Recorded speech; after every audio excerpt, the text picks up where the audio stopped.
আসসালামু আলাইকুম রহমতুল্লাহ। নিশ্চয়ই আল্লাহ তাআলা তওবাকারীকে ভালোবাসেন। সূরা আল বাকারা আয়াত 222। প্রিয় ভাই ও বোনেরা, আমাদের জীবনে প্রতিটি সময় আল্লাহ দেয়া নিয়ামত, কিন্তু আমরা কি সেই নিয়ামতের কদর করছি নাকি গুনাহ করে নিজের আত্মাকে নষ্ট করছি?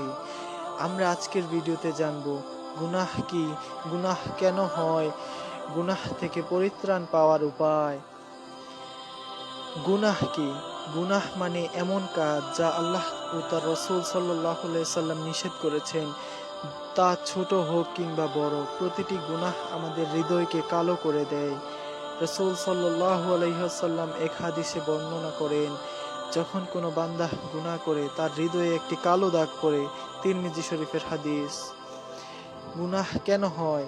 আমরা এখন জানব গুনাহ কেন হয়। গুনাহ হওয়ার কিছু প্রধান কারণ: ইমানের দুর্বলতার কারণে গুনাহ হয়ে থাকে, শয়তানের প্ররোচনায় গুনাহ হয়ে থাকে, নফসের ধোঁকায় গুনাহ হয়ে থাকে, খারাপ সঙ্গে গুনাহ হয়ে থাকে, দুনিয়ার প্রতি আসক্তিতে গুনাহ হয়ে থাকে। হে আমার ভাই, গুনাহ থেকে পরিত্রাণ পাওয়ার উপায়। গুনাহ থেকে বাঁচার জন্য আমাদের কিছু পদক্ষেপ নিতে হবে। প্রথমত, আল্লাহর কাছে খাস দিলে অন্তর থেকে আন্তরিকভাবে তওবা করতে হবে। হে আমার ভাই, তওবাকারীকে আল্লাহ তাআলা ভালোবাসেন। প্রথমত আমরা আল্লাহর কাছে তওবা করব। কোনো পাপ কাজে লিপ্ত হয়ে গেলে আমরা তওবা করব।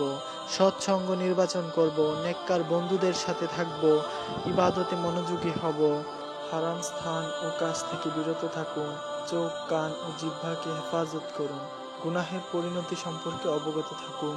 হে আমার দ্বীনী ভাই ও বোনেরা, জাহান্নামের আগুন ধাউ ধাউ করে জ্বলছে। হে আমার দ্বীনী ভাই ও বোনেরা, গুনাহ আপনাকে জাহান্নামে নিয়ে যাওয়ার জন্য যথেষ্ট। হে আমার প্রিয় মুসলিম ভাই ও বোনেরা, আমরা যত বড় গুনাহ করি না কেন, আল্লাহর রহমত তার চেয়ে বড়। আজই আমরা আল্লাহর দিকে ফিরে আসি, কারণ হয়তো আগামীকাল আমরা তওবা করার সময়টাও না পেতে পারি। আল্লাহ তাআলা কোরআনের এক আয়াতে বলেন, তোমরা সবাই আল্লাহর কাছে তওবা করো হে মুমিনগণ, যাতে তোমরা সফল হও। সূরা আন-নূরের 31 নম্বর আয়াতে আল্লাহ তাআলা এই কথা বলেন।